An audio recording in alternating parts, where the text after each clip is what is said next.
Hi, everyone.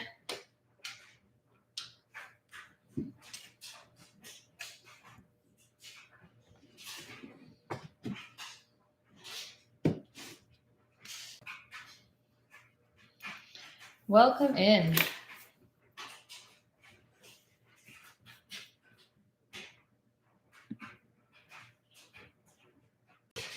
So I'm seeing where everyone's tuning in from. This is great. I'm just going to link in the outline if you want to trace it onto your canvas. It just might help with making it easier when you're trying to paint it on and having some sort of guideline. So I think many of you probably have it, but let me just link it in anyway.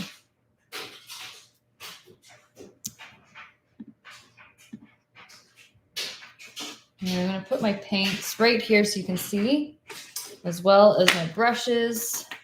So my little tools that I use.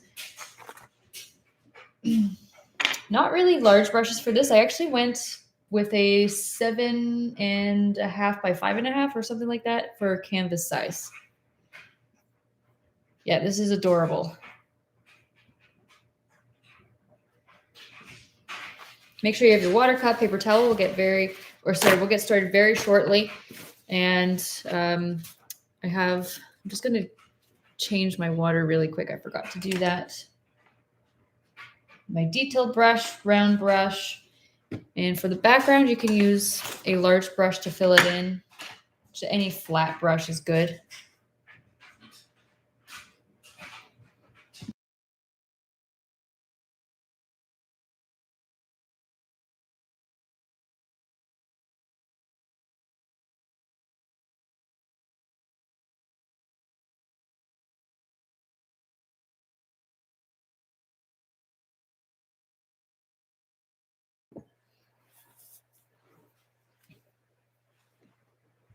Yep, you can watch now, paint later too. This will stay up forever, and you can pause this and take your time whenever you feel like.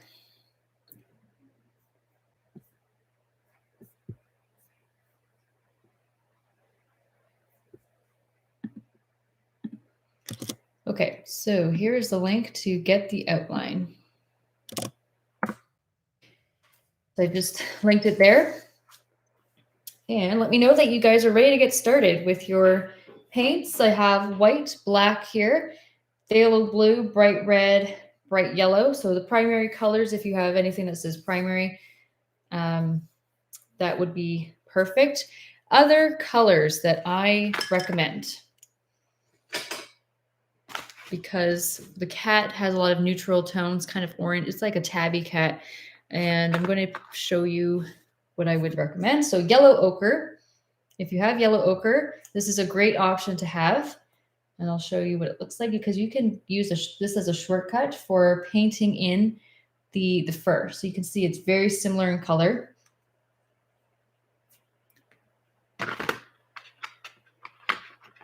And I have, I don't really use this color, obviously, burnt umber. It's not my favorite of browns, but this is another optional color that I would recommend. This one here.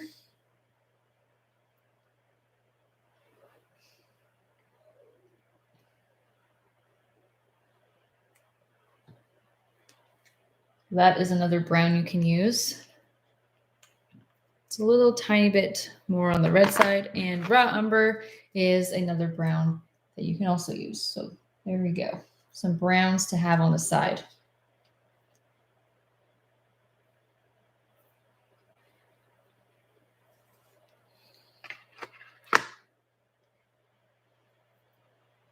So yeah, if you have chestnut, perfect. You can use that. Okay.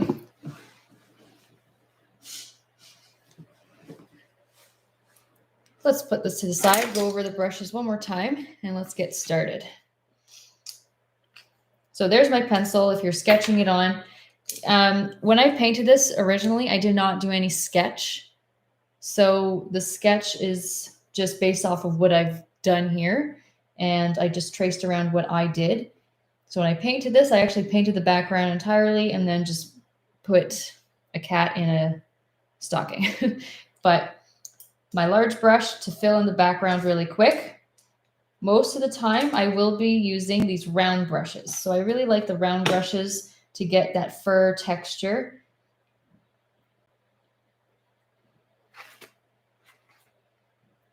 So this is about a number 10, about a number 4, and a 0 or 2 for a detailed brush.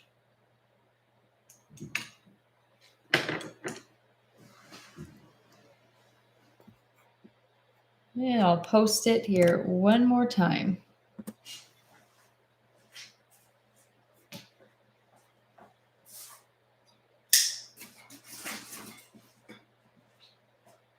Okay, let's get started. So here are my browns. They look really dark right now, but you'll see they're not going to be that dark. Okay, to pre-sketch it to have an idea, unless you're winging it, I did start off with the stocking itself, and this is just based off of the outline I did. So you probably have something like this, but I'm just going to make it darker. So the stocking, so you can see it comes up more a little bit, just around halfway actually, is where it's going to end before it gets into that fluffy white part. And just make it as wide. You want to take up a lot of space here. So I'm just going to make it as wide as I want to go. Make your little sock. Big sock, maybe.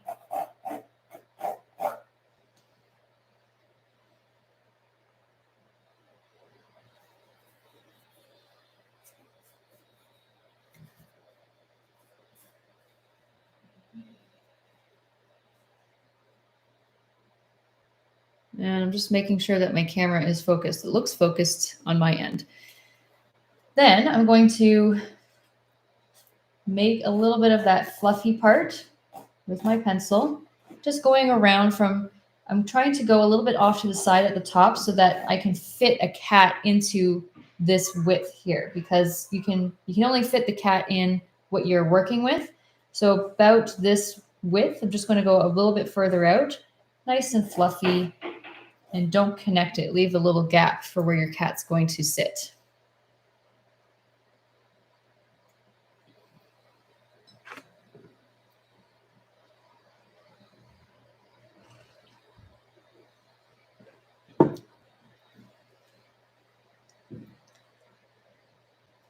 Okay, now the little kitten.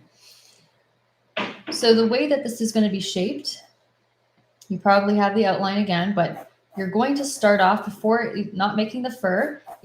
Think of it like a bit of a triangle shape. So I have a bit of a gap here. I have I think a good inch from the bottom of this fluffy part.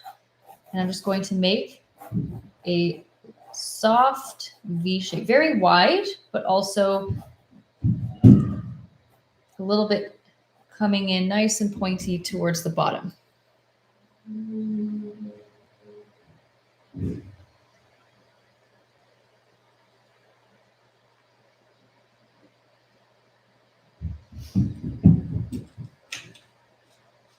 I'm going to go a bit closer.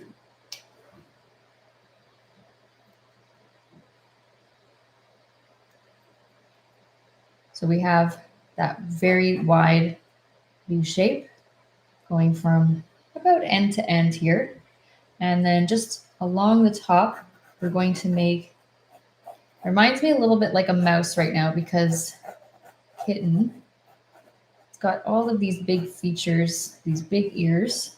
You don't need to make, mouse ears, but triangle tops on each side. And in the middle, you got this little, it's going to be this little bump of this fur kind of sticking up.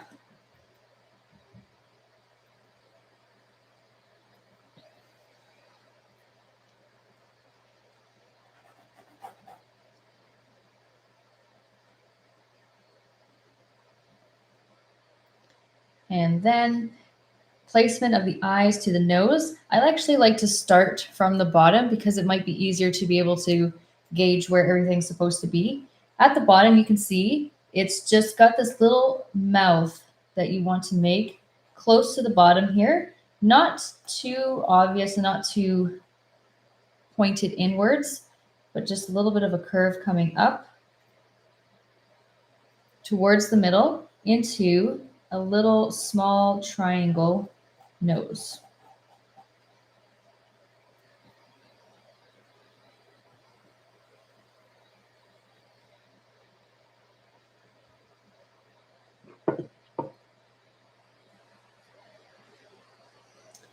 And then from the nose, it's easier to see where we're going to go from here. So on the edges of each side, I'm just going a little bit further up from that nose. Then you're going to just put a little line coming upwards on an angle, and you see this eye is going to be closed, just coming out onto the side. I'm just going to do that, a little line coming up and just a little bit out, slightly slanted, going upwards, but not too much.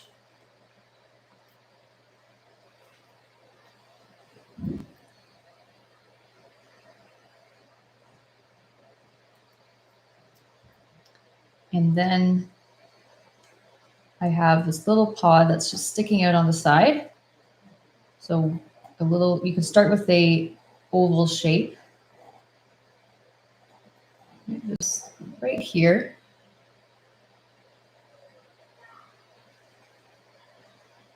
And just make a little curve, one in the middle, and that's it. Welcome in, Dawn. I see some familiar names. Thanks for joining. There we go. Now you can always adjust and erase any lines that you don't want, but let me know in the chat too. If you're doing the rewatch, you can just skip ahead to when you're ready to start painting. And don't worry about the edges here. These lines that are made is not going to be like that. So you can see it's going to be very fluffy, furry.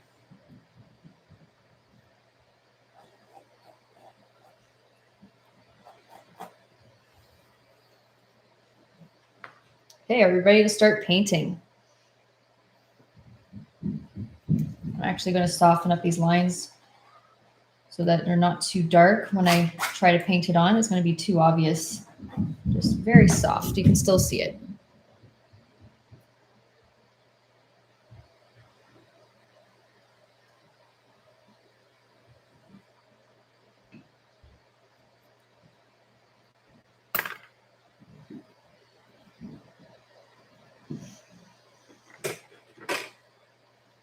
I'm going to take my large brush, dip it in my water.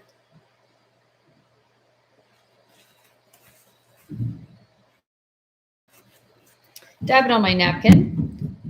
And just to fill in the background, yeah, we're going to fill in our background first. Filling in the background, you can see that it's just a whole bunch of grayish tones, purple and blues. You can do any color that you please, like just anything you want to do. When I picked the color, I clearly could not stick with one color. I did blue and purples.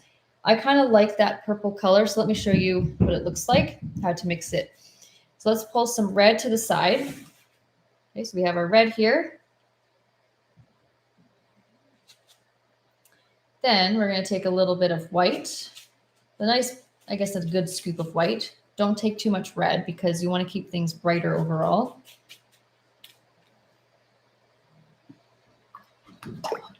You have a pink. I'm just washing off my brush so that no red is sitting in my brush and making it darker and more pink again. Then I want to take a little dot of blue. Okay, just start with a little dot because it will turn purple pretty much immediately. So that is pretty vibrant and it gives it like a bluey, indigo, purpley color. You can add more red to your liking, but you can see it's just a dot really changed it. You can always add a bit more white, and to make it that grayish tone, black is the key. So just a tiny little touch of black, and then mix that.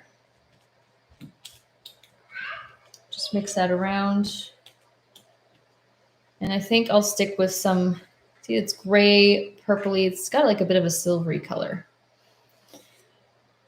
Let's just test it out. Yeah, so that's what I use. You can see it's very similar, aside from the blue that I put on over top. And you can just use this. You can use different colors. You can go more gray overall.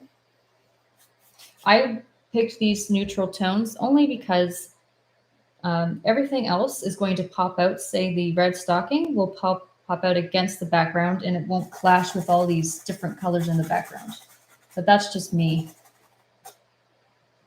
You can always take a little bit of extra white as you fill it in if it's too dark. See, just a little touch of white on the brush and keep going. I'm just going up and down, almost like I'm coloring it in, slightly going into my outline here because I don't want white gaps in between. Then you're just doing patchwork and it's going to be obvious.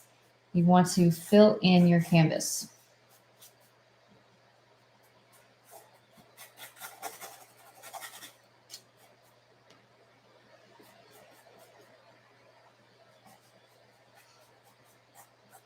And I let it be textured like this. I like the little strokes kind of showing through. You can make it very smooth and very plain.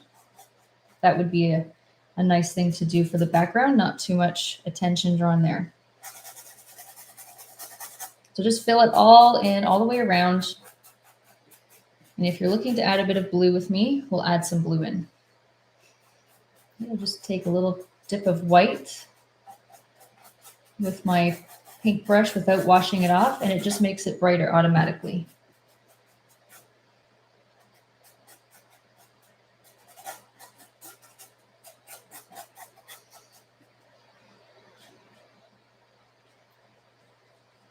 And I'm mixing a touch more.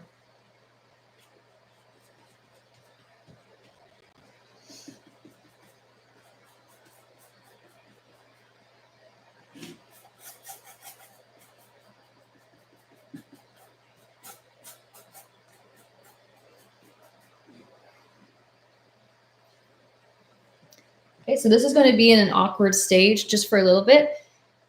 You just have to trust the process, keep going with it, don't give up. This is a bit of a challenge, but it's a good challenge because we're doing fur here. We're creating a live creature that's more on the realistic side.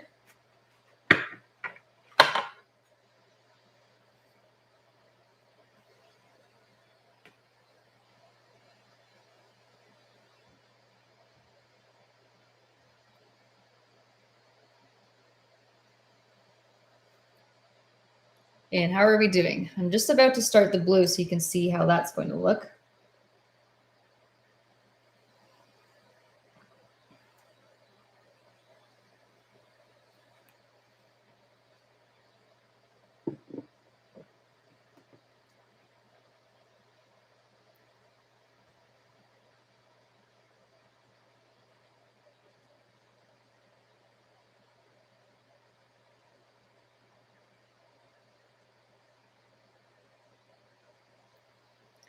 All right, so I washed that brush off, and I'm not actually going to use that brush ever again. We're just going to leave it.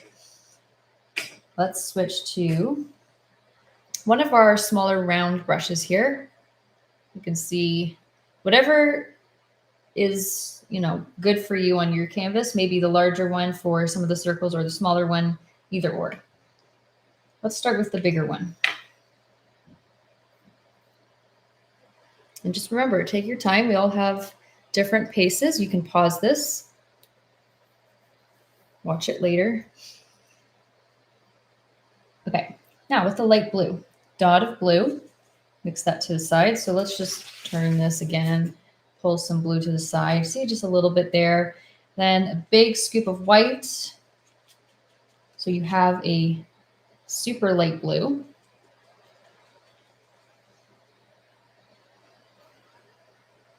I'm just wiping off a lot of this paint. I'm just going to wash it off as well. Because like I said before, color gets stuck into it and it just stays really dark. I want it to be faint and not too noticeable.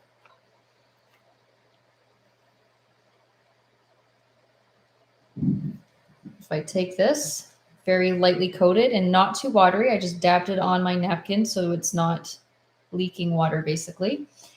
Let's start with a little circle. So you can put some little circles here on top of your purple, and you can let it blend in with the purple. It gives it a Again, more of a softer look, doesn't stand out as much. Wherever you want to. And I would say do more than just a couple, because then it just looks like random polka dots, but also you can do some overlap too. And you can always add more when it's dry later on when you're done, if you're feeling like putting a bit more. It kind of adds to the snow look when we make it look like there's some snow.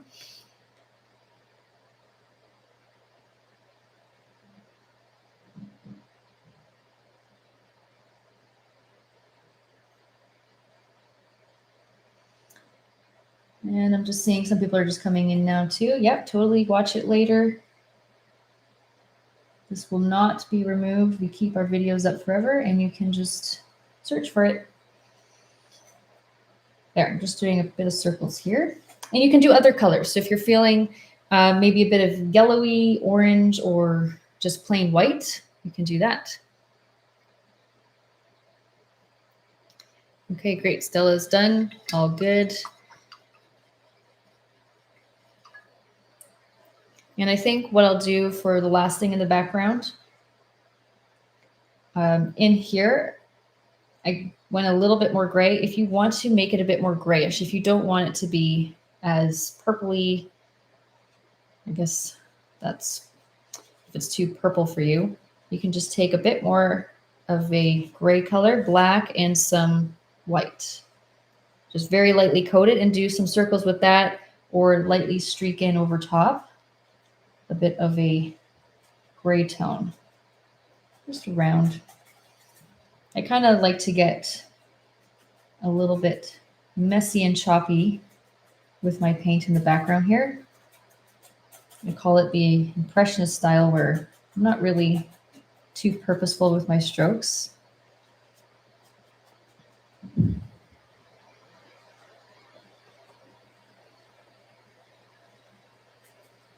I just know kind of what I want to do, and I just put it there.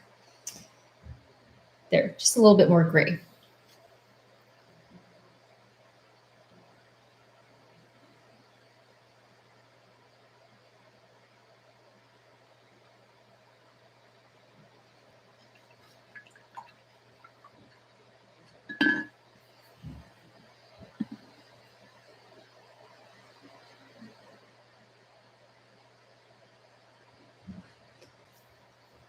Okay, so I'm washing off this brush, and when I'm done everything, then since this is going to be dry, then you can start playing around more with the background while it's still wet. Not much changes.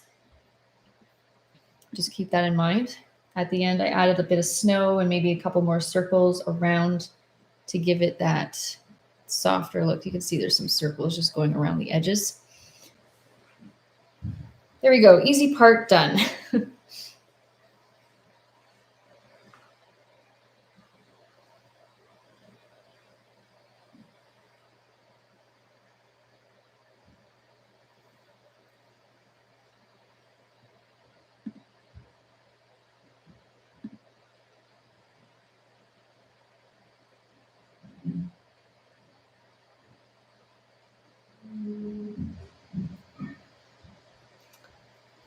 And at this point, now we can start working on, let's just focus on the cat, because everything else is fill it in type just kind of stuff. And I'm sure we have different plans for our cats. If you are painting a certain cat that you have at home, something like that.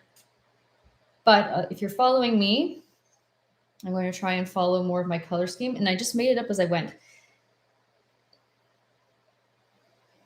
So I'm going to switch now to my smaller round brush. This is not quite my detailed, but detailed is perfect as well for making the smaller details like the eye, the nose, and tiny little fur bits. Let's start with this one. We're going to get a base coat in.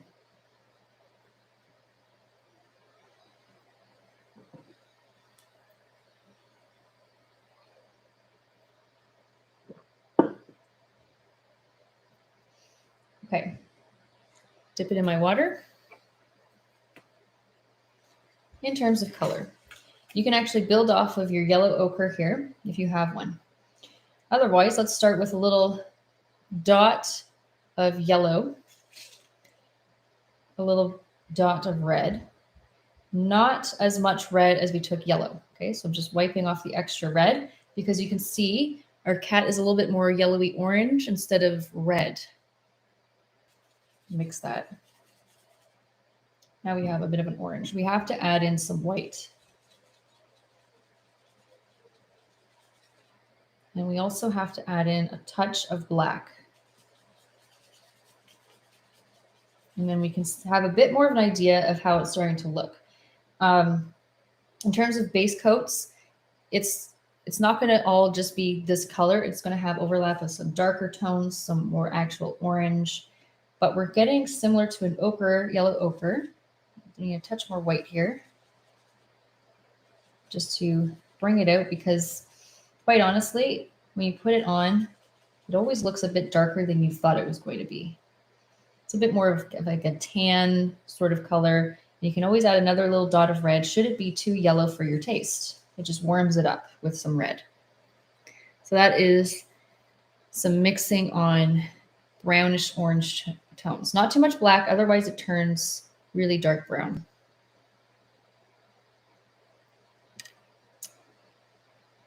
Someone's asking if there's a stencil yet. Let me just paste it again because it gets drowned out. There we go. So let's start with just doing little flicks like this, just making sure we're okay with the color for the most part. We're happy with it.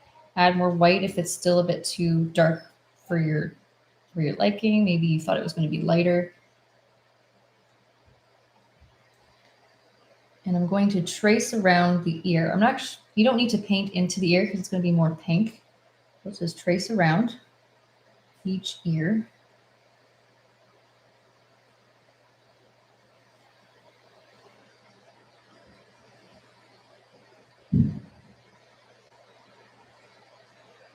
So one thing that I noticed when you press really hard with your pencil, sometimes it will pick up the pencil and just make it darker again. So just be mindful as you're filling it in. Hopefully we didn't press too hard, but I pressed hard for the sake of visibility.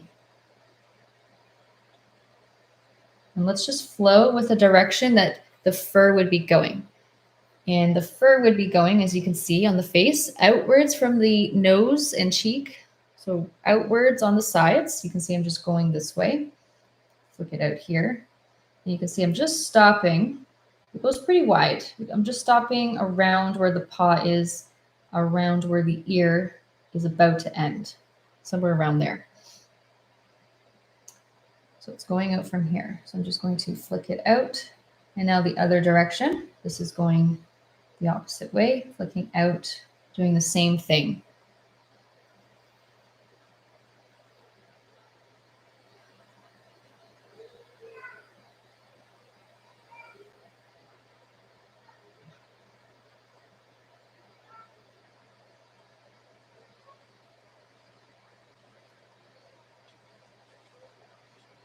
And let's go up from the eye, diagonally out towards the ear, right there. Upwards, straight up, in the middle from the nose, right up the middle. Little flicks, use a touch of water sometimes. And out diagonally to the ear again, above the eye. So those are more of the directions we are going. And then I'm going to fill in this paw.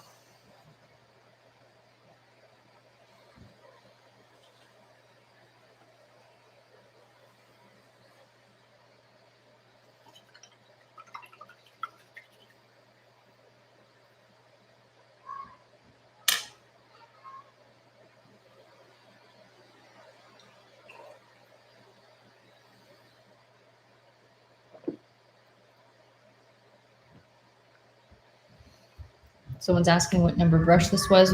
This was about a size 4.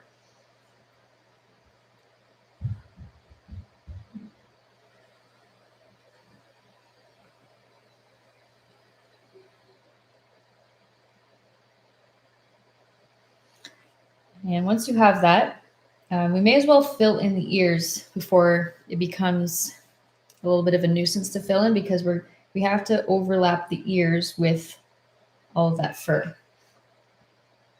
So this means we're going to be making a bit of a pinkish tone. So first of all, when we're mixing colors, you can actually build off of this lighter color right here. You can add a bit more red and a little bit more white, because it picks up your neutral tones that you just used, and it won't be ultra pink because it's just not very natural. So I'm going to take some white, make sure there's a chunk of white, just a dot of red is needed. And you can just see it still looks pink, but it's softer, more of a rose blush pink, very natural. And anybody who uses blush, you probably know exactly what I'm talking about. It's not just a scary pink, it's a soft one. So I'm just going to put that in. Add in, you can always add in a little bit more of a red if it's still too bright. See, I just added a touch more red. You can counterbalance with some yellow if you're trying to start fresh here. So it's a bit of a coral, but very light.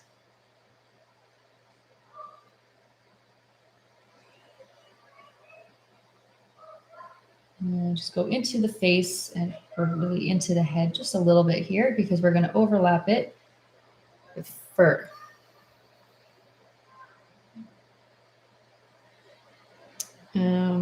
Somebody's asking if they can use flamingo coral. Wait, that sounds really pink to me, but I would say yes, because you can add a bunch of white and a dot of that to make the color.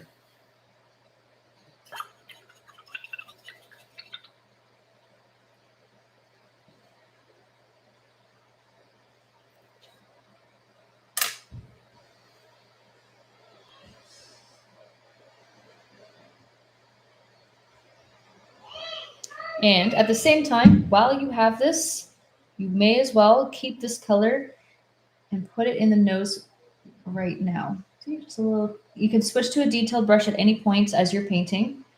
Just keep that in mind. You're not limited to just what I'm using. So just a little bit down here around. Fill that in.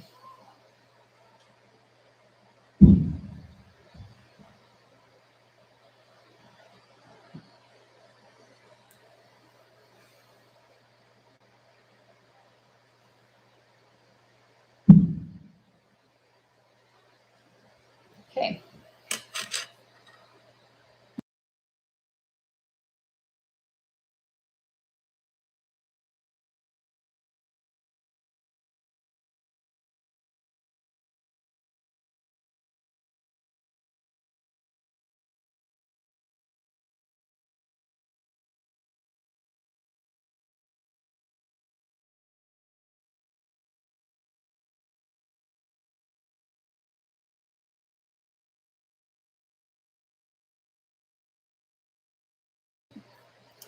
All right, so once we've done that, now we're going to start getting into some of the more interesting stuff.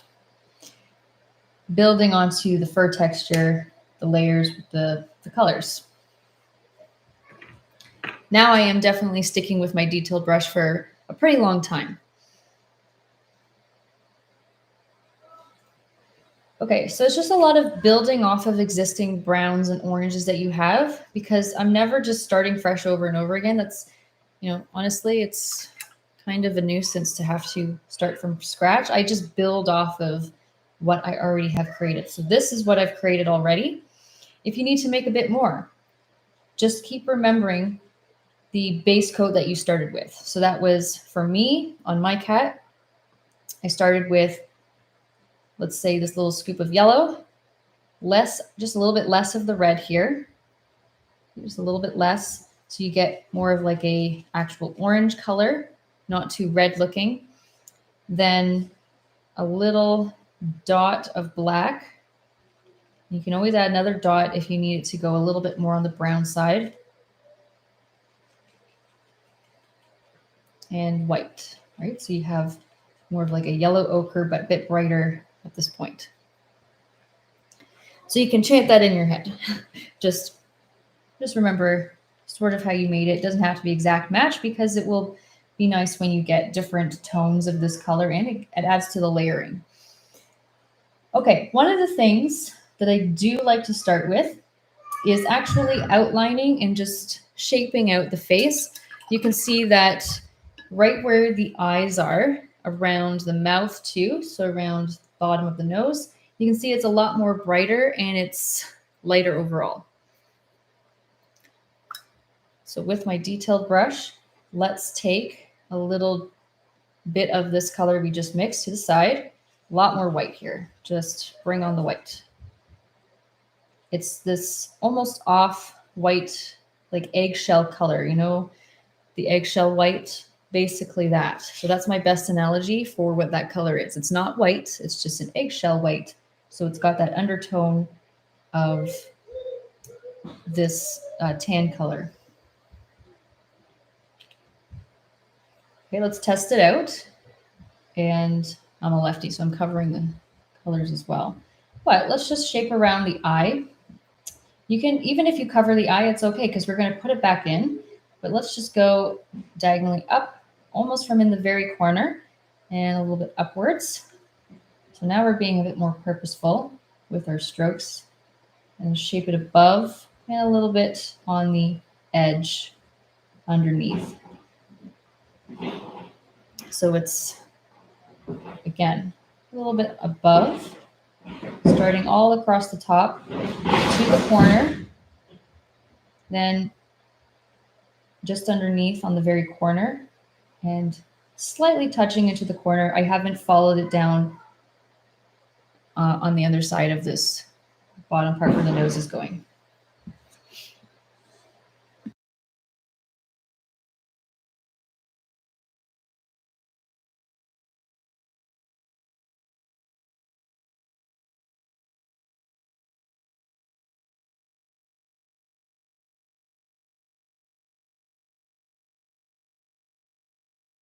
All right, so once you have that, let's just do, you're gonna just copy it on this other side. So the basic rule for this is, for the most part, not always, you're mirror imaging what you did over on one side to the other side.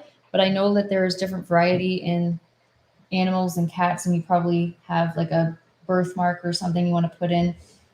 But overall, like stuff like this, it's going to mirror image over here. So let's do the same thing to close to how we can perfectly get it. Just try to copy it on the other side.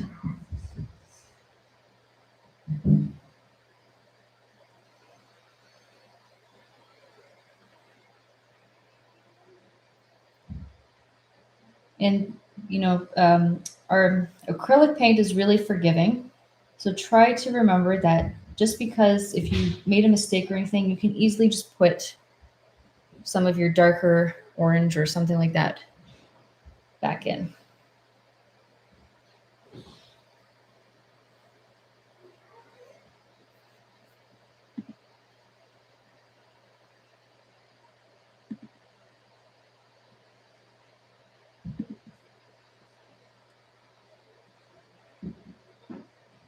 So sometimes just take a step back, make sure you're happy with some of the symmetry. Doesn't have to be exact because nothing is perfectly symmetrical. And let's use this same color to put it along the side of the nose and not into directly the cheeks. So just along the nose here. Let's put some going away from the face and the bottom of the face and mouth.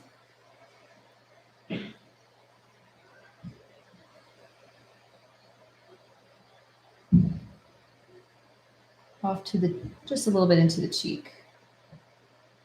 Just going upwards. There. And just after doing that, it already starts forming a little bit more of that face. It's starting to look a bit more like a sleeping little kitten.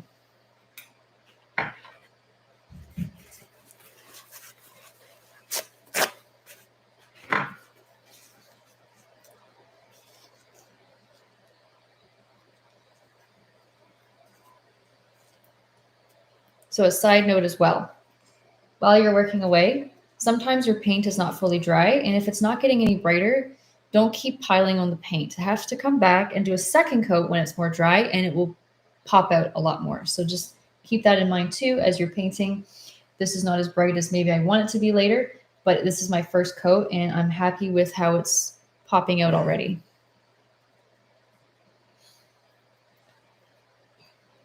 Okay, so my next step for me to do, I just washed off that detailed brush.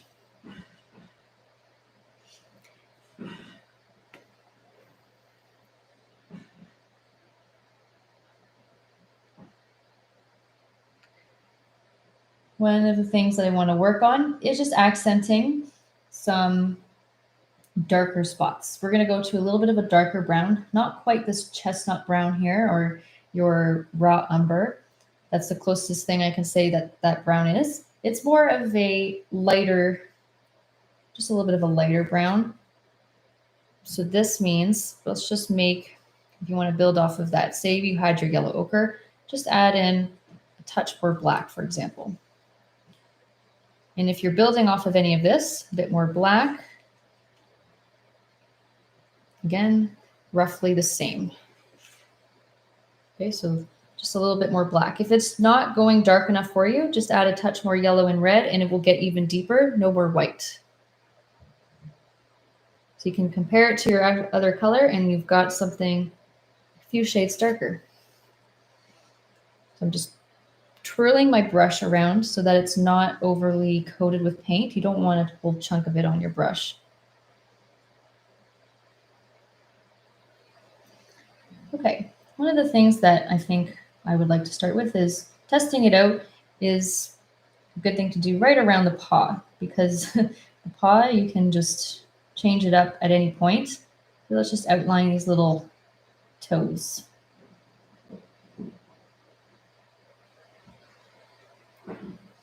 And just around the top of it, on that little top part of the paw, darken it up.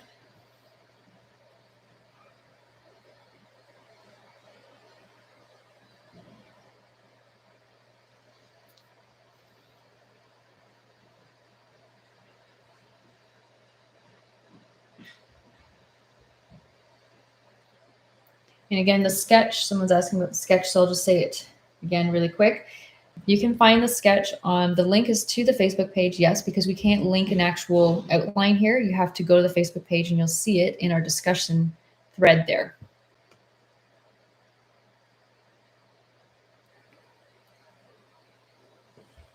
Then, so once we have that, let's just start with a touch of water as we paint.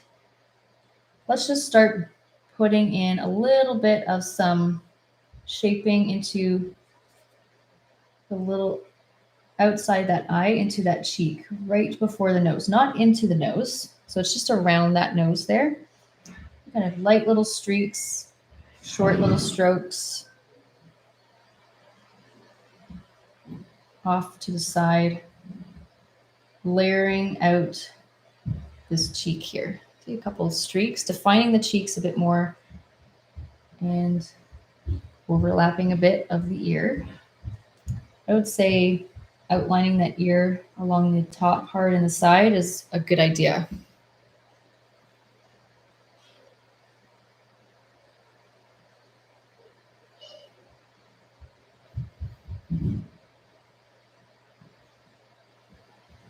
Light little flicks up at the top.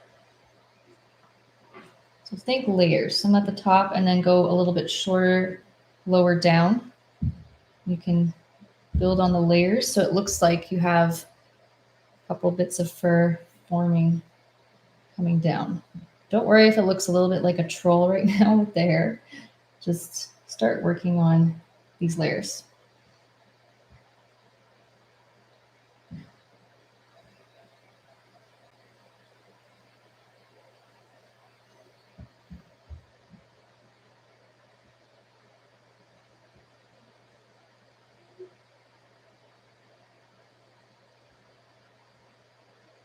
And I'm just going along the bottom here.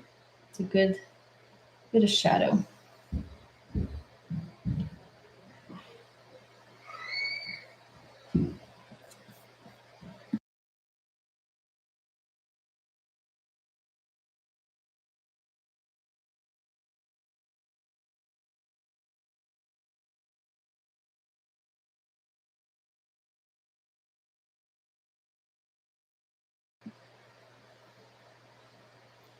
And I'm going to go into this little crevice here. Remember when we made that little lighter part of the lighter tan off-white eggshell, just around the eye? That's where in that little corner it went up and it's going across. I'm just putting a couple streaks here too.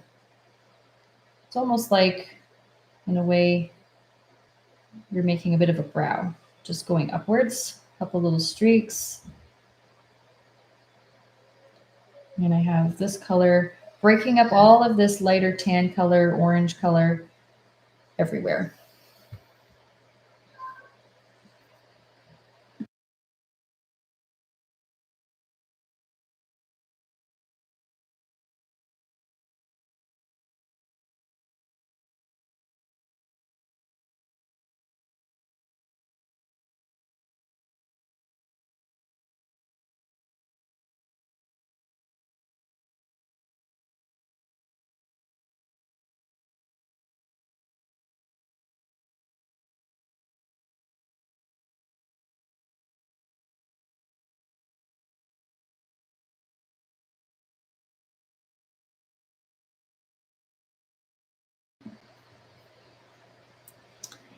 All right.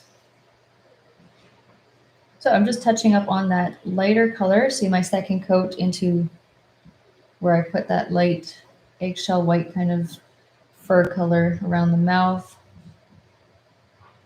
Because I don't want it to be all too defined. I want it to be furry like the rest of the face and everything.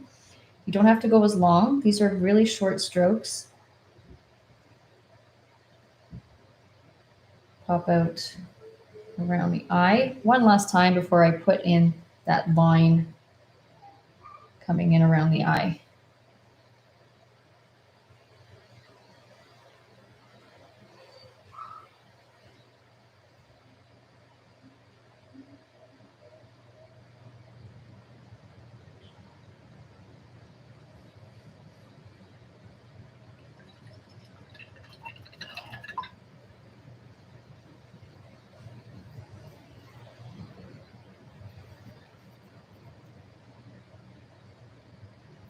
Okay, so I washed off this brush now. Now I am switching to a bit of a darker brown. So that I think would be closer to more of a raw umber.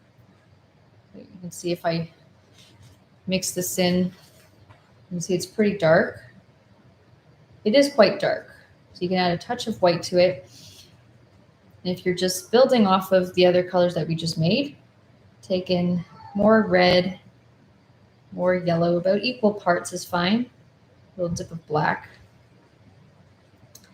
And you get darker brown, maybe a touch more black.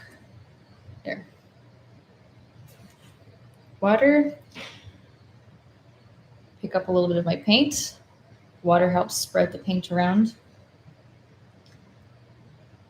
Let's get, so this is going to define a whole ton more. This is great. We're just going to just lightly little streaks, little furry bits around the bottom of the face, but not like an outline. So it's more of a bit of shadow down there collecting and little short streaks around where this cheek and eye is.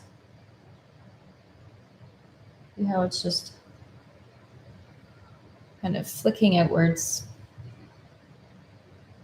And I take this paint and use it for a lot. I just put it kind of around the ear. So I'm just going to go inside the ear a little bit and just kind of curve it around.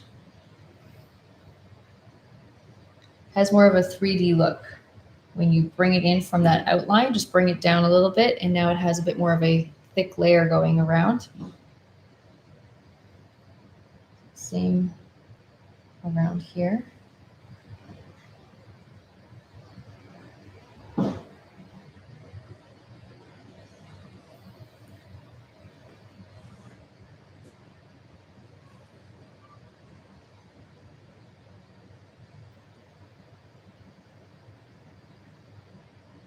In front of the ear.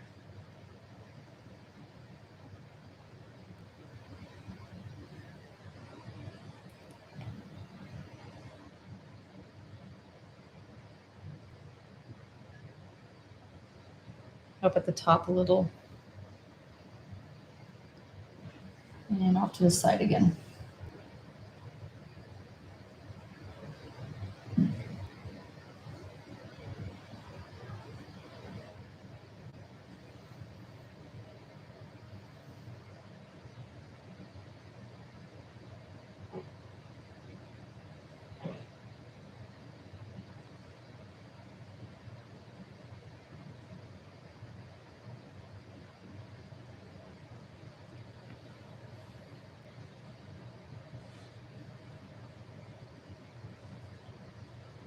So more paint, a little bit more water. This is where maybe a touch more black,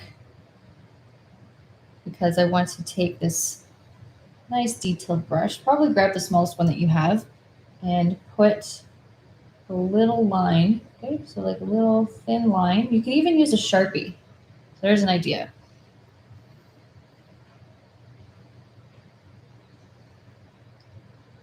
And bring it, just go over that line that we made right there for the eye.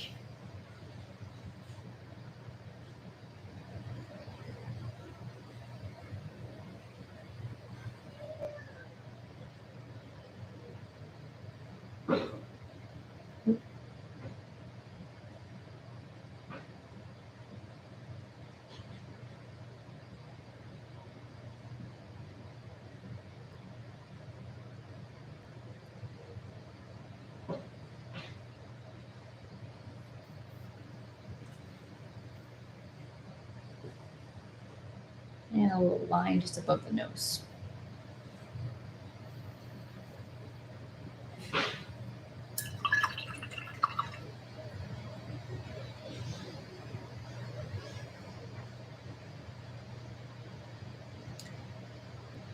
The good thing about this, if you make a little bit of a thicker line, take your lighter tan color, eggshell white, and just go around that eye a little bit.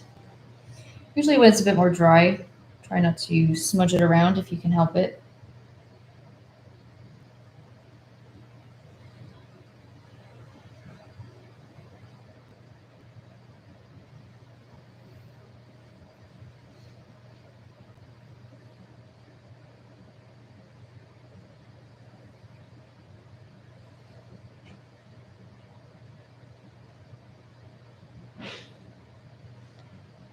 Okay, so same, while I'm using this darkness, I'm just using this to also add it in to a bit of that in between little fingers of that paw.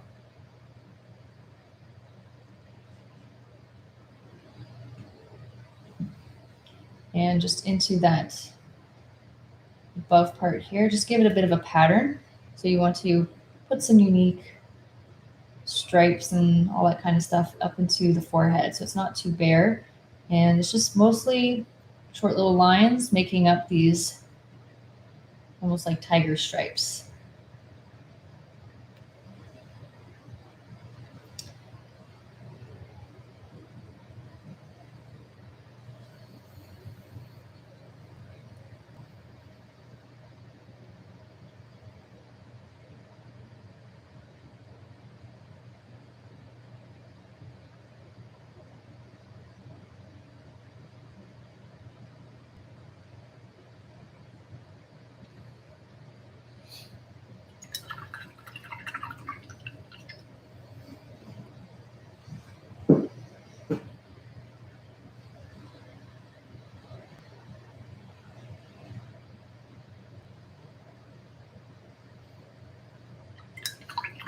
Now I'm washing this off again.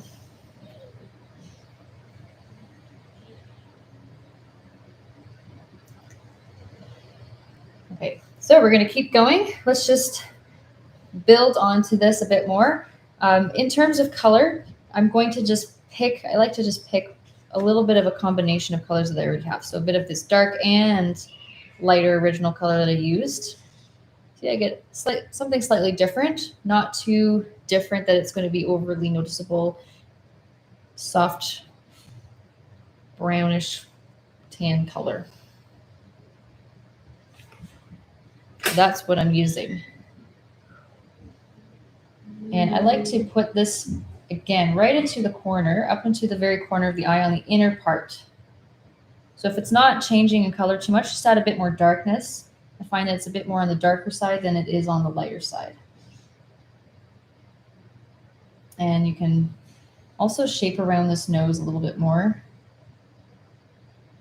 Just put a bit of a line around, a couple of streaks. And I like to use my finger to blot it in, get it a bit more mixed.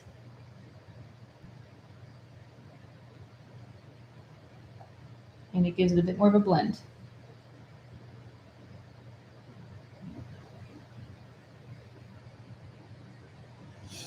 Also, I want to use this color to put in that small, tiny little mouth coming down from that nose. It's not too dark either. It is darker, but not dark like what we put for these little stripes.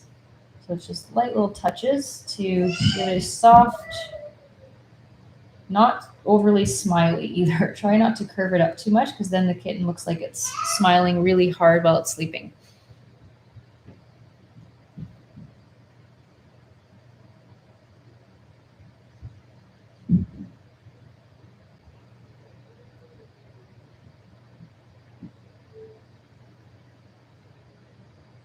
Just follow it, very slight slant going upwards and not overly done.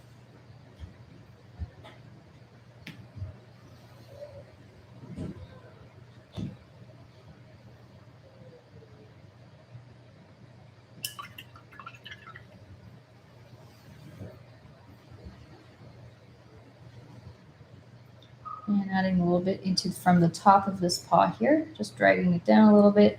And I like to add in some around the bottom. Just blot your finger over top.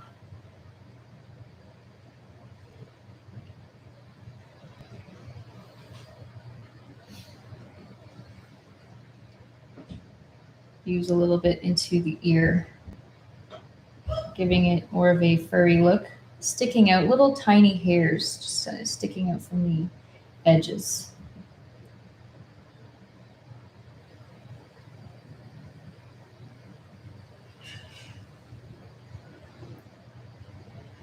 And when in doubt, when things look like it's a bit too choppy, maybe you need to have a bit more of a softer blend. Even though it's furry, you can go and you can bounce back and just mix a bit of that original color or similar to it, not exactly the same, doesn't have to be, and just put in tiny little strokes over top and just around where you have all of these little fur bits.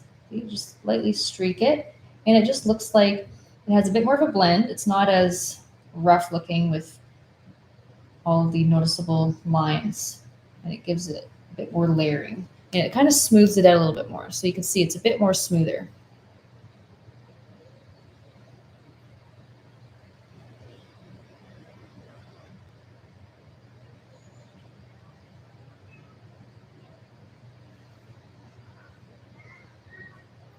And even on the top of the head, not everything has to be the same size. Almost like grass, you're just going to have maybe a little bit sticking out a little bit further up on some parts and less on the other parts. Same with the side of the cheeks. If the face doesn't look, if it looks too skinny, just bring it out a little bit on the edges. Just a little bit further out, give it a bit more of a wider look. You just have to eyeball it as you go.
So I am touching up on these little stripes a little bit more.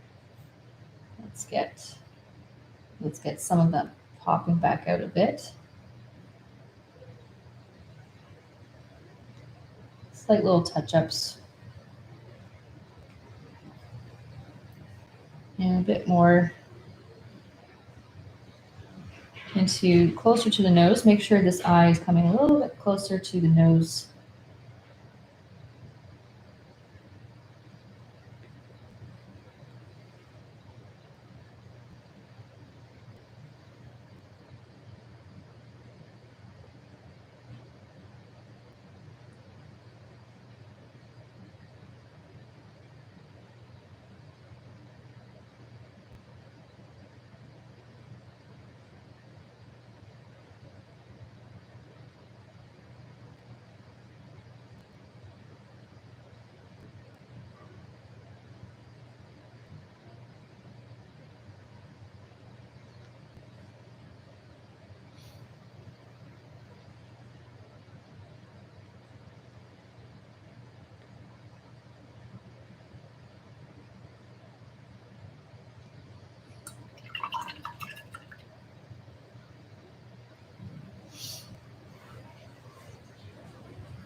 All right.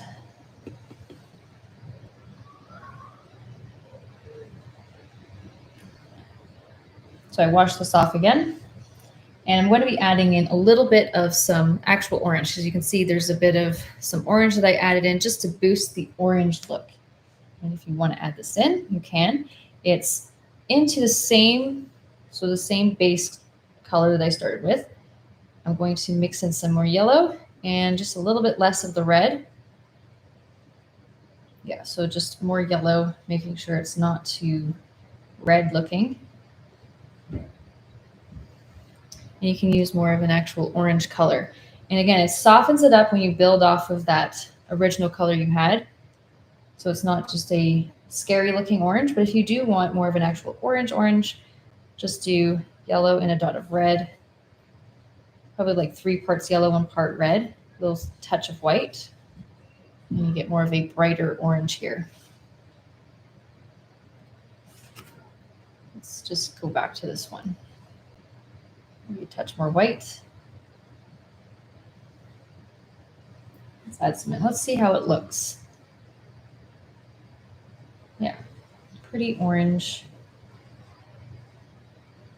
Adding this in just around everywhere into the base coat that I had. If you can still see some of it, overlapping anything else that you want to hide or stuff like that. A bit of an accent color.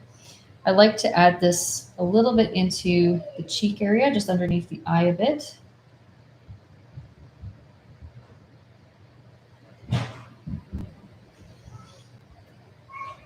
Actually adding a touch more red. And off to the sides, some hints of this color.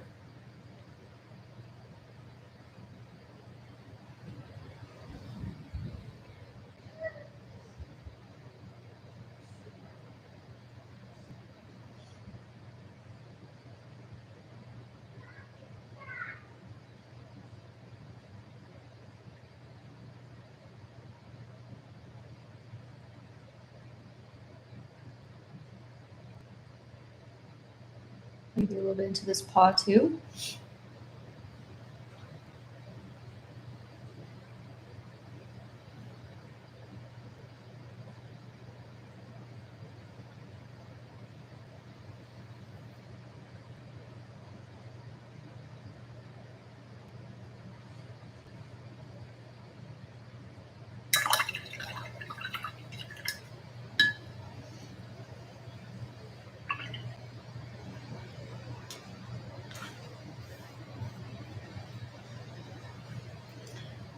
And then I'm going to touch up onto the little white parts coming into the face. So in the nose, if you haven't added any of these little strokes that are going just a slightly darker, I think brownish orange, a couple of streaks in there just to so it's not that plain color.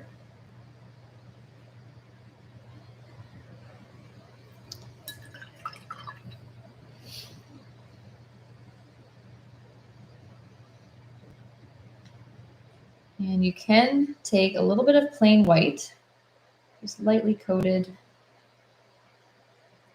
and just really get into this corner to pop it out a tiny bit more. Sometimes that's what you need.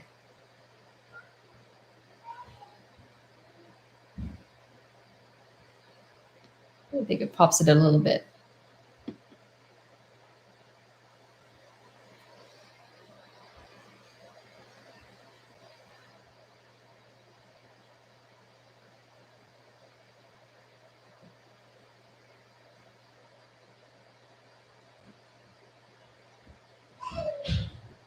So all I'm doing over and over again is just little flicks, reload the brush, a little bit of water.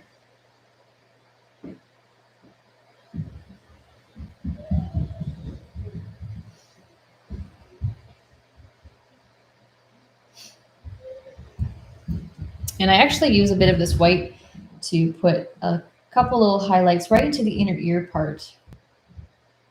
Like just around where that ear is.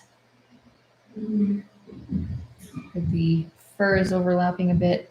Just a little highlight there.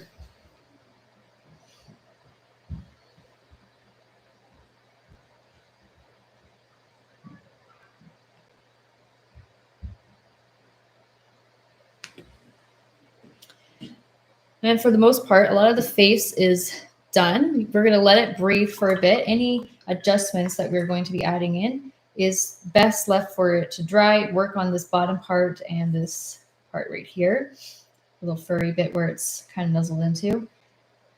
And we can come back and do snow touch-ups. We could do extra streaks anywhere else that maybe you need to add in.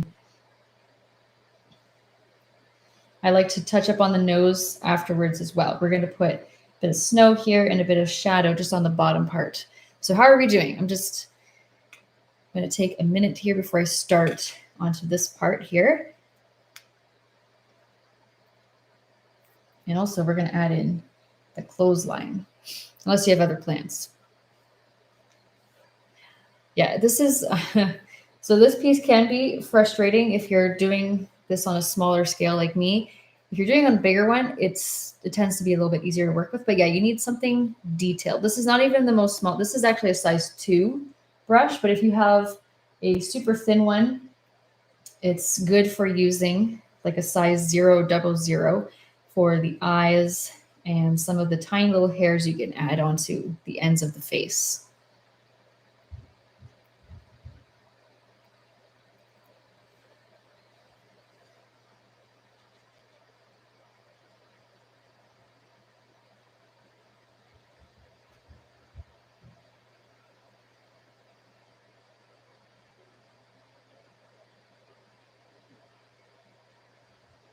Yeah, just remember that using a little bit of a lighter tone to soften up certain colors is just fine.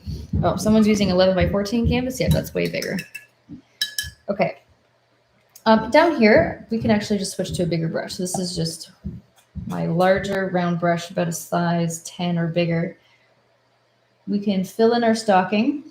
The first coat that I use is, it's more of just like a plain red here. Let's just take a touch of water and a little dot of yellow. So it's going to give it more of a true red tone, I find, instead of pink. So if you have red like mine, it looks a bit pink, add a touch of yellow. If your red is more like, let me just show you an example. This red, naphthalene, carmine, or crimson, or maybe Christmas red, you do not need to add any yellow because it's probably already really red looking. It's not pink. Let's put this in. You have to put this in first because when we put this fluffy part, it's going to overlap some of the red, and you don't want it, you don't want to work around things. Just kind of go, just kiss the outline or go slightly into it because the white's going to overlap this part. So I'm going to go further in, just a little bit further than I need to be safe. Just like that. And then outline everything around that, bring it down.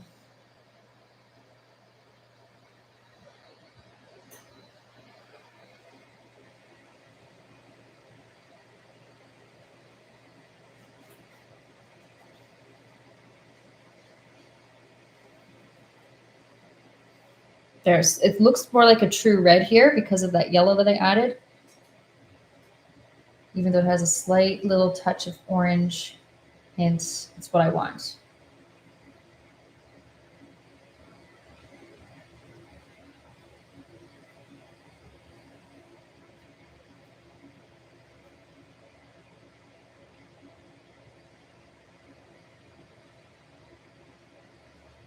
Okay, so someone's saying they have crimson, barn red, and bright red. So Angie, I would use crimson.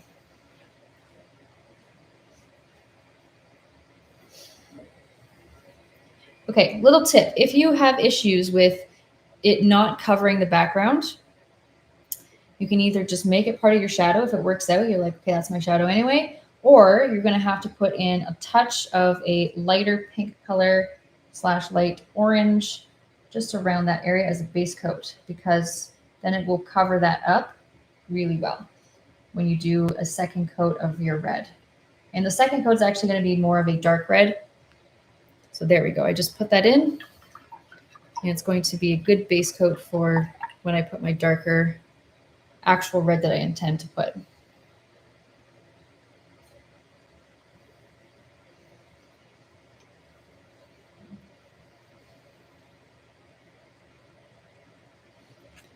Then, while this is drying, we can't do anything around here. We don't want to touch the face right now. Maybe you're playing around with it. That's okay, because you want to make it to your liking. And the more layers you put, really, I think the better it's just going to look in the end anyways, if you do a lot of layers of little first strokes. Let's put in the clothesline. You can either put in black if you want to avoid clashing with the colors that you put in for the cat. You can put just again, a brown. I think, so I originally put in a brown, but I put in a burnt umber. No, sorry, raw umber. I keep mixing those ones up because to me in my head, it should be the opposite. It should be the other way around. So more of a raw umber.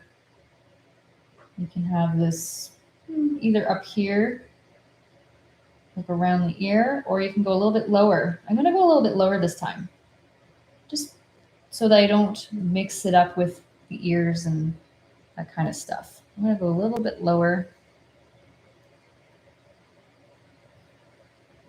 So nice swoop. A little bit of water. And if you need a refresher on raw umber, it is just a dark brown. It's equal parts red and yellow, and a nice piece size of black, or a good scoop of it to get it really dark. It's almost black looking.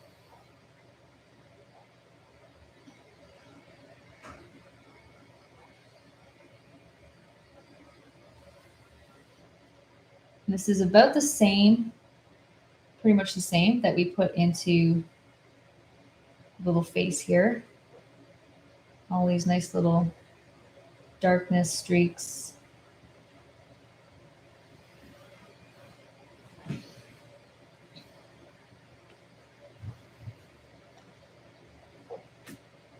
So what I am going to add, I'm going to add in, right here. Touch up on these, that separation of the little fingers, that paw. Just at the bottom.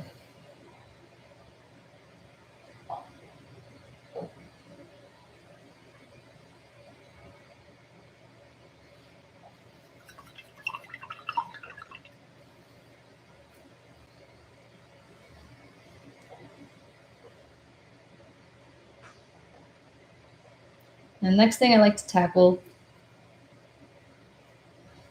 is the clothesline pins. You can think of some other ideas if you want to.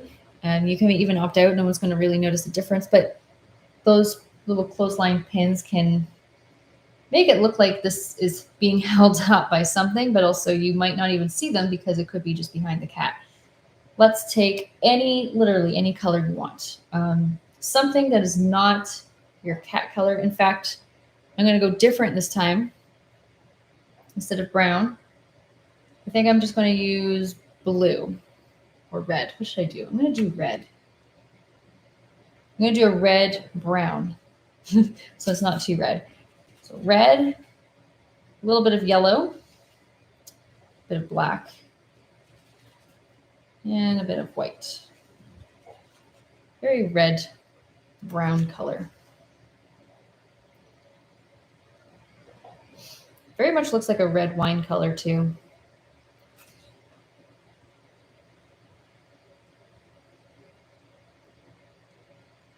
And let's put it here. Just like a little bit of a angle going up. And then down.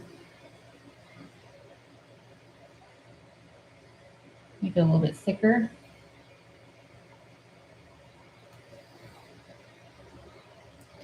So it's a bit wider. It almost looks like a paddle.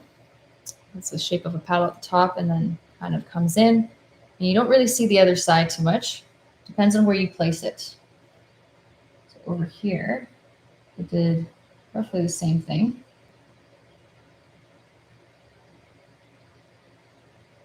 And angle it upwards. Like that.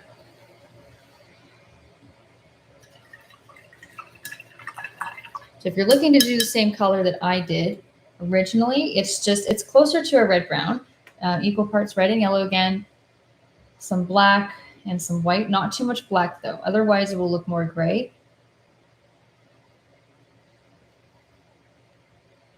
I would say even if you take a burnt umber, it's actually very similar to a burnt umber, it has a bit more of a reddish tone going through. Okay.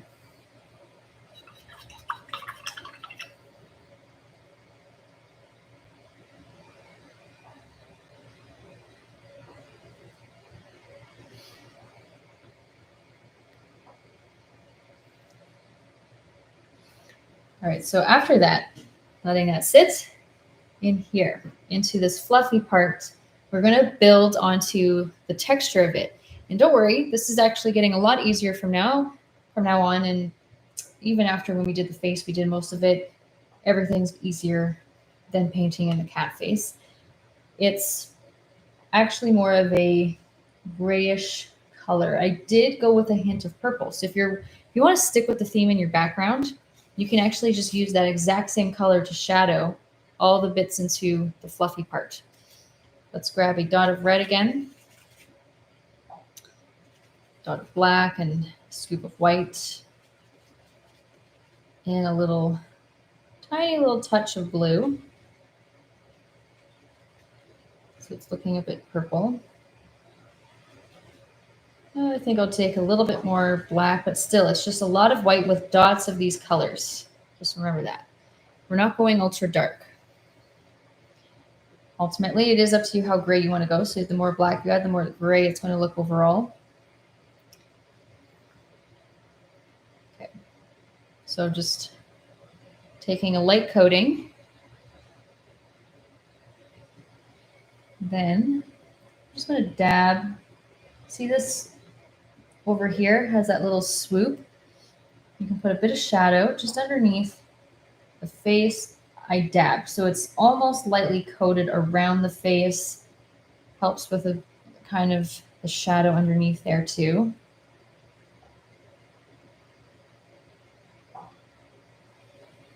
The more you add, the more shadowed it looks. And it's just little taps because you can easily put your fur back over top to lay over top. Around here. And just a little bit throughout. So maybe a little bit back here. I'm just dabbing around.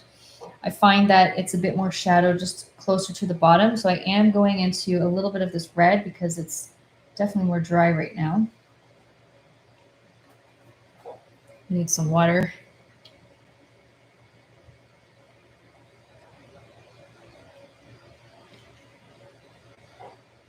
And it might seem like a lot to start, but we are putting in some white afterwards to make it look more white.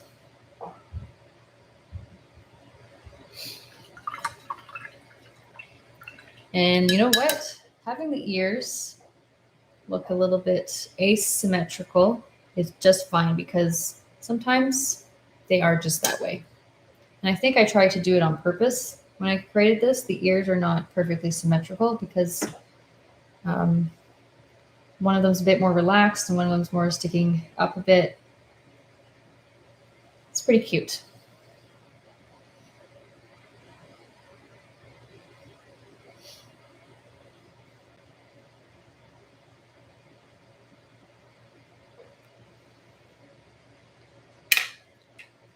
I'm using my larger round brush. Let's start with a first coat of this white and just blob it in while this is still a bit damp.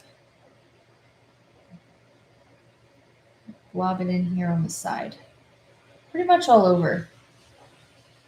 Letting it pick up a bit of this color. Just mixing with it a tad.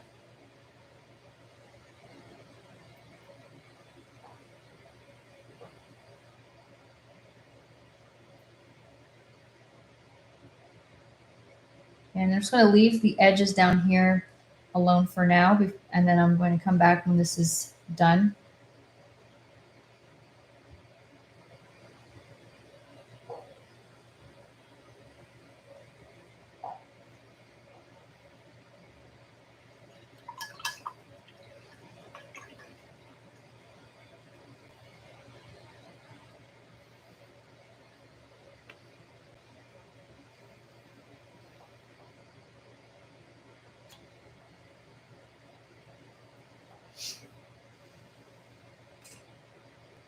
And let's do our second coat down here. Come back to the face, doing touch-ups. I'm going to finish up that nose. You can add whiskers in. I didn't want to.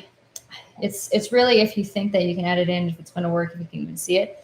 But yes, you can add them in once the face is done. You don't want to add it in right away. It's red for down here and a really small touch of black. So basically like a red barn or crimson red, something similar to this. And I'm going to start on the edge, just swoop it across to the side. I want it to be a bit more shadow down here anyway.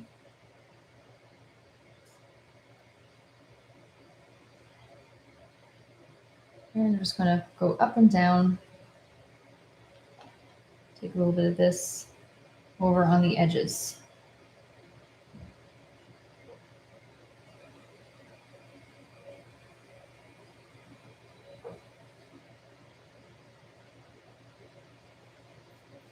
And bring it into the center.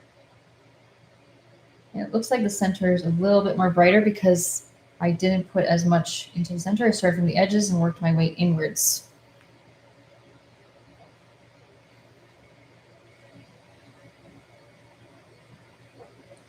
So if you add a touch more black, of course it gets darker. Just add another little dot. Let's get right underneath these parts, a bit more shadowed. Dab it and then just drag it down. If it's not dark enough, add a touch more black. Accent a little bit of some of the shadow along the bottom and the back of the stocking.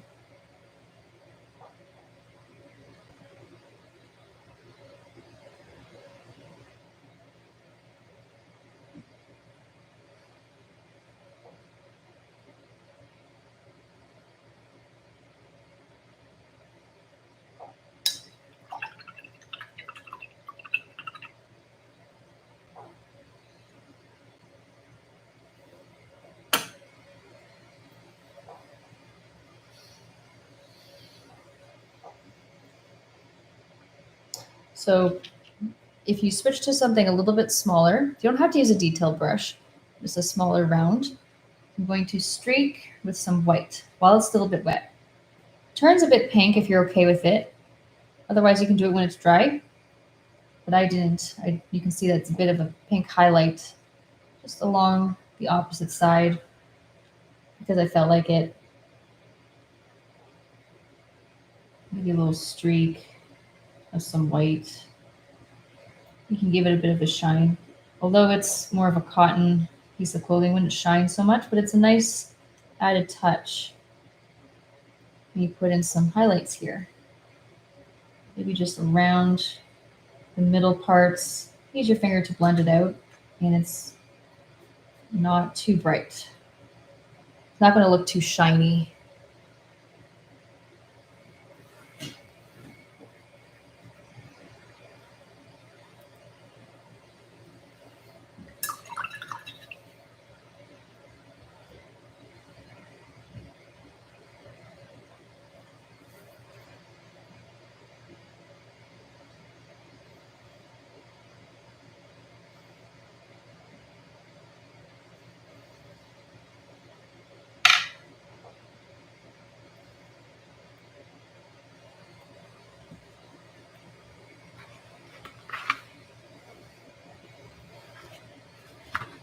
Okay, now I'm going back to my detailed brush. Let's finish up the face. Then we can start putting other little things. We're going to put in, the snow is going to be the very last thing. We're going to touch up on this area, put in the little bit of holly right here, maybe a snowflake too. Maybe you want to put in some more of these circles in the background, but touch up on these clothespins right here. Okay, so detailed brush, make sure it's cleaned off.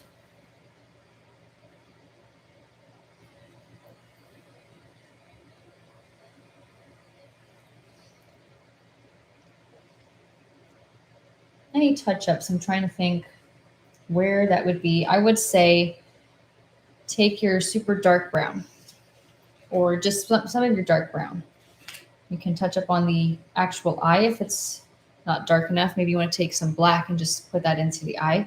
I would say super dark brown is good enough and it's nice. It does the job. But any little extra bits of shadow around the side of the face here that's overlapping the stocking, you can safely put that in.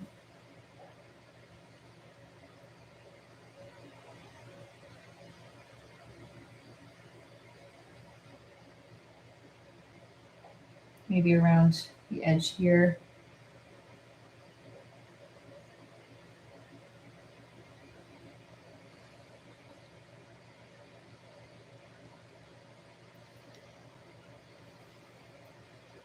And I like to add in a couple of streaks into the ear very lightly.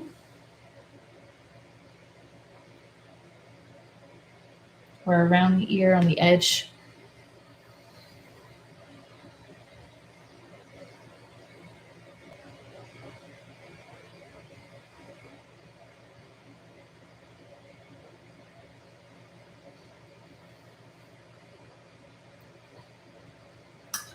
In that light, just a little bit of a shadow. It's not too dark, but it's a bit of a dark red. So if you take that dark red that you had from your stocking, I'm going to add in a little line at the bottom. And just kind of press it with my finger so it's not too obvious of a line. It's just more of a smudge, just a bit of a shadow at the bottom.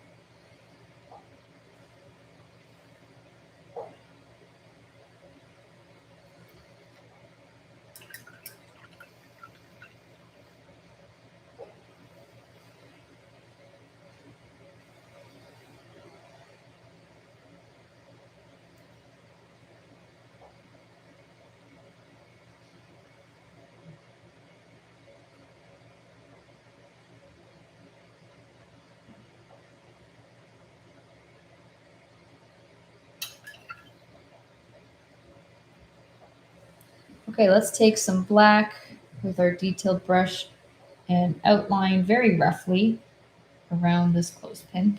I just do a rough sketch around it. Try to make it look a little bit more interesting, but not too much going on that it's drawing your attention. You can even put a black line on the bottom of this line.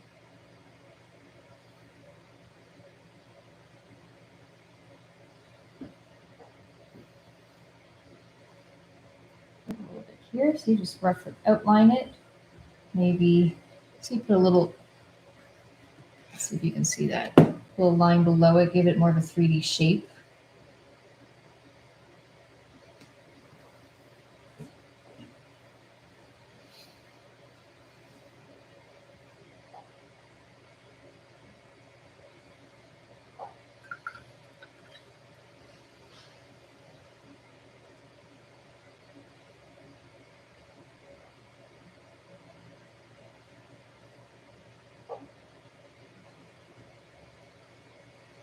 And I'm taking my super dark red or just black, just adding more black into my dark red.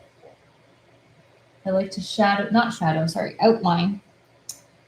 Again, a little bit more rough along that back edge here. A little bit, I think, at the bottom. So this is less intentional with my strokes. Trying to just go with it. If I see a shadow, maybe I'll accent it a little bit more. There's just some streaky lines, maybe a little bit more right here.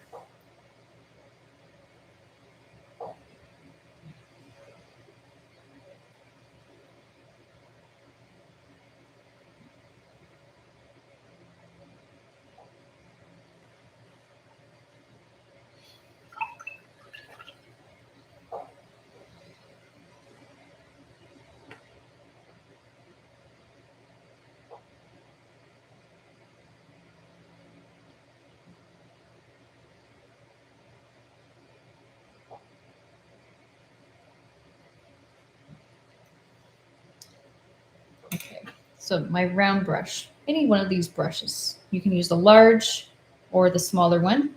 All I'm going to do is just kind of dab around more into a bit of the center. And you can also save this for when it's a bit more dry. So you can take your time, slightly overlap the bottom. If it picks up red, what I do is I actually just wash off this brush, take a bit more white again, and try to continue as best as I can. Even though it picks up a little bit, sometimes it's okay. Because then, it adds a little bit of that color reflecting around, a bit more shadow too on the bottom there. And these light little taps and dabs with this brush give it a much more cloudy, fluffy, just looks super cozy look.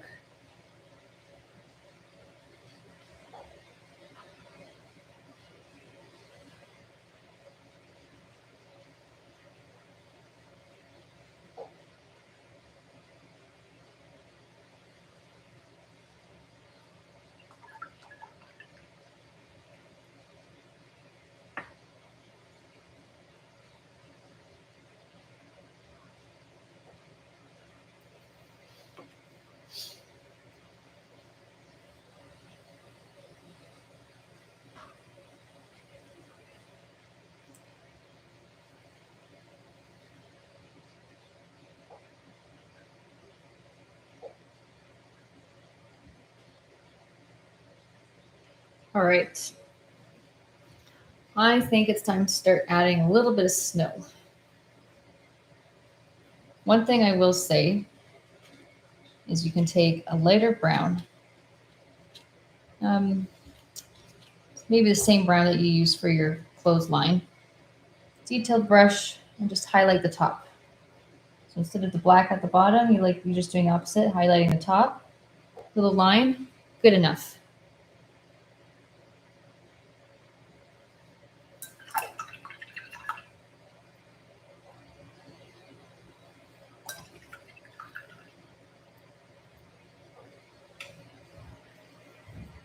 Okay, so I'm going to start the snow, and the snow is going to be like a bit on the paw. You can see some there, dots using like the back handle of your brush. You can add more circles too if you need to add more circles anywhere. Maybe you want to take a little bit of white or some other color, and you can lightly put in as part of your snow. See? Some lighter bits of faded in the background circles. Same with on the sock. Because it becomes a little bit more noticeable. Let me put it there. Everywhere else.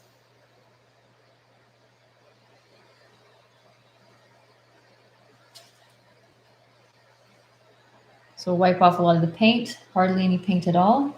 See, I'm just actually going over top of things that you can blur a little bit, mute. Not really on the face, so you don't need to do that. You can just go around the edges, blur things around the star of the show here.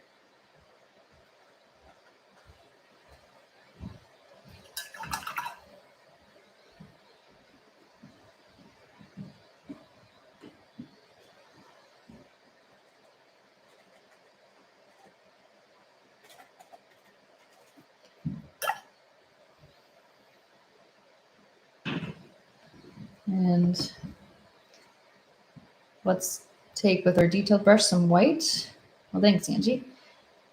Let's put a couple little, so I'm going to just go around the tops here, a couple little dabs, maybe a little snow pile happening.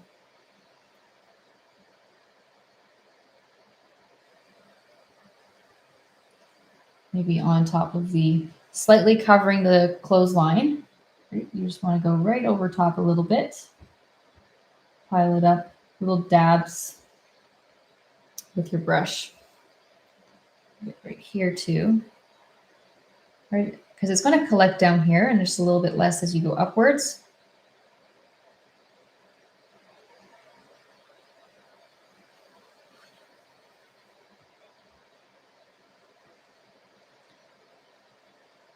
And the top of the nose, I put a couple little pieces. I think about 3 is good enough. If you go too much, what happens is it all disappears. A little bit on the top of the paw.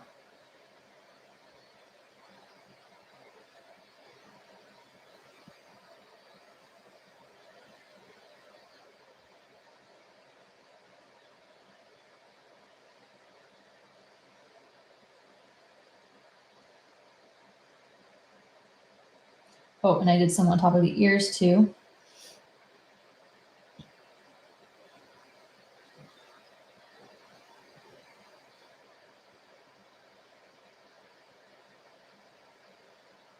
So you can use your detailed brush to lightly tap with not too much white paint. Just lightly tap on the top and into the forehead a smidge, because it gives it a bit more of that layering. So it's going into the whole head, not just at the very top, but a little bit inwards too, light little touches. And I'm using the back handle. You can also achieve similar things using the back handle of the brush.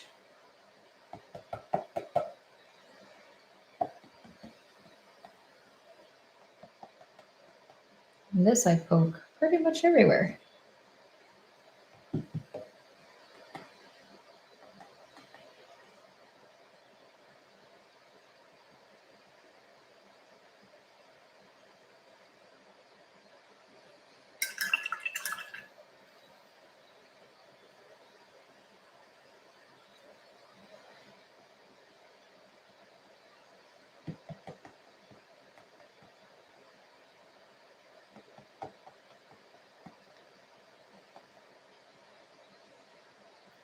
So my snowflake, let's make a snowflake for fun.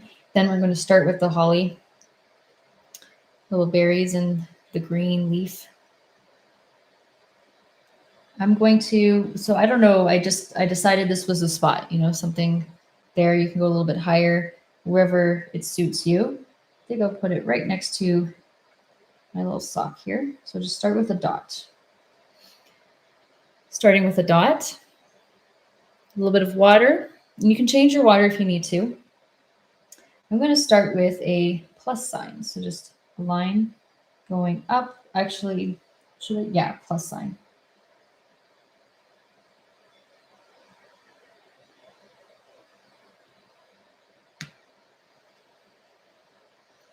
All right, let's put a line diagonal and a line diagonal.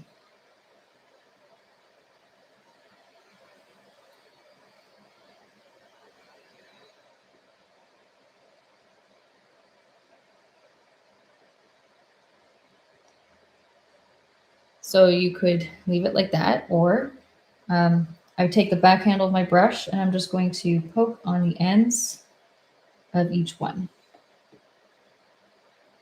So think of it almost like a mandala. You're just making a unique snowflake of various designs throughout all of it in a pattern of which you choose.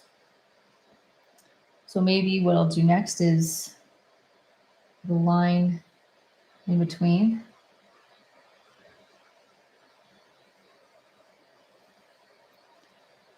Maybe I'll put a dot again inwards on the line there, all the way around.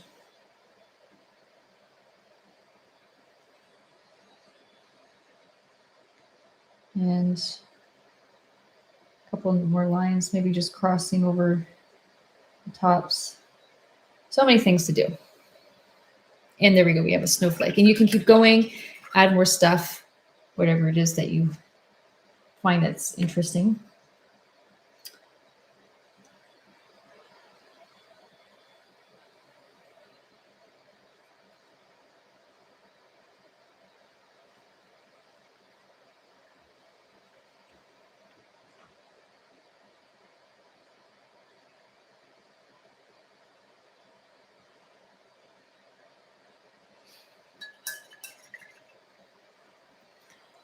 And after this, let's see, making the holly. If you need to, you can always touch up on a bit of that dark gray around the edge. I would say wait for it to dry. It already looks like it has a bit of a shadow going on, but when it's dry, you can always put dark gray just along some of the edges here just by tapping it, putting some more shadow back in. It's a nice idea instead of just too much white. So if you want to keep going above and beyond, like little additions of some dark gray.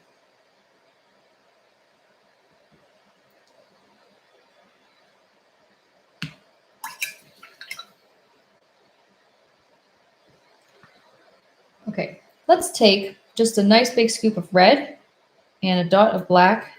So it's just a bit darker red, more like a deep cherry red. I'm just gonna blob it in. Generous amount of paint will help cover your background. So 1, 2, and 3.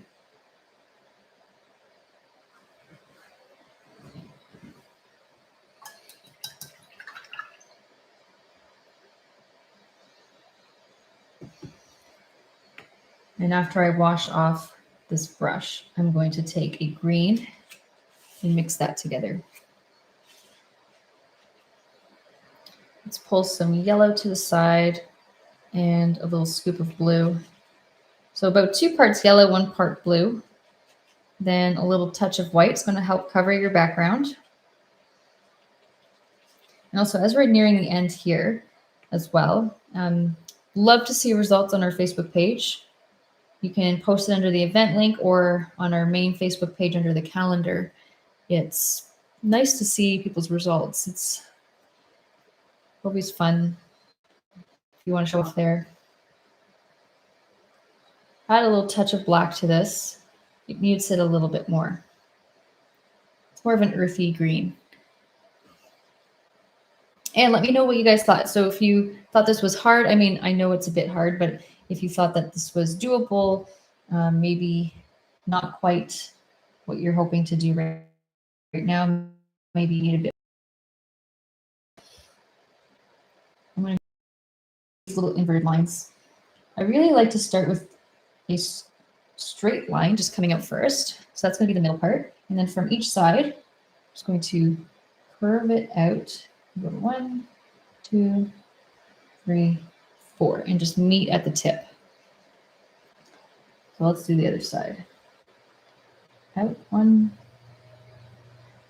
2, 3, 4. Fill that in.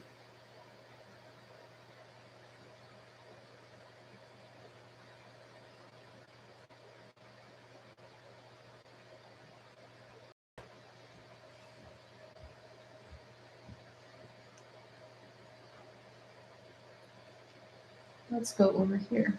Start with the line again if it helps you. 1, 2, 3, 4. And 1, 2, 3, 4.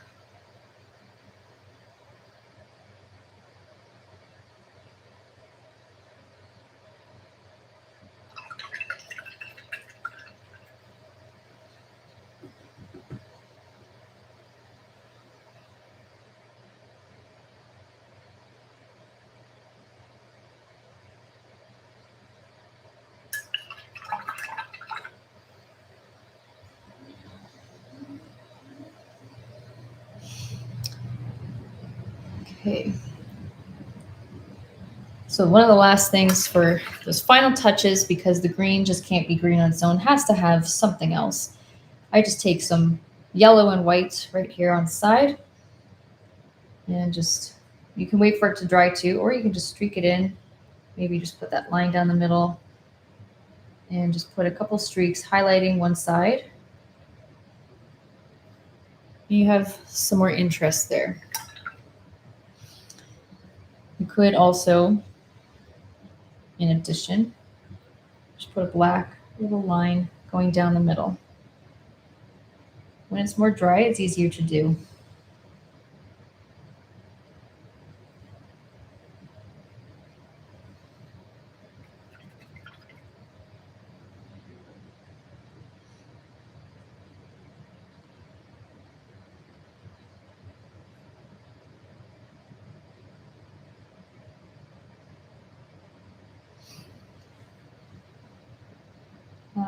Okay, so for the last little touches on the berries, you can take, if you're looking to add even more details, you can take a little touch of black, outline the top 2 berries and the bottom of the bottom berry. So you just have more definition.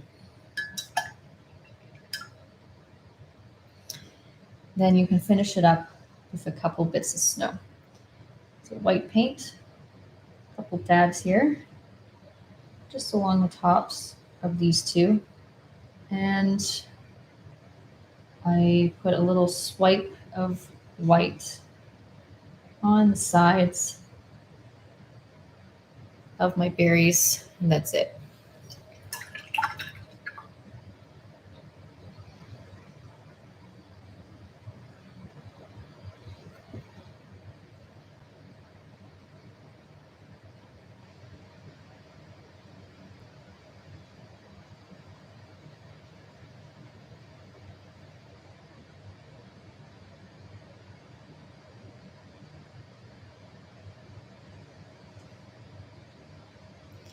There.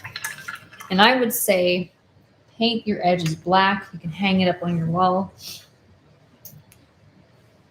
can show it off on our Facebook page, like I said. And if you like painting with us, this is one of our more challenging paintings, just more time commitment too. We do a lot of Zoom events too, artistpaletedurham.com. We host many free events on YouTube, at least once, even twice a week. Different types of, not just paintings, some drawing too, and watercolor. So you can subscribe and check out all our other videos out that we have.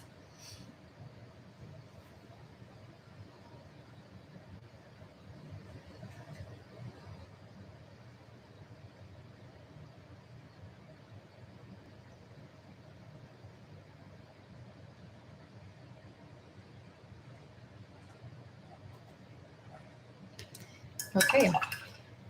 Well, thanks for joining, guys. That should be it. I think that's all that I did. And I'm glad that you guys enjoyed it if you were able to stick around.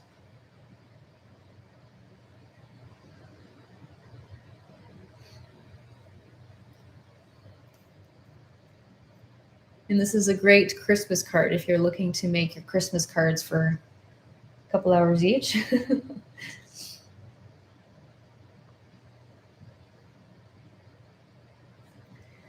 Okay.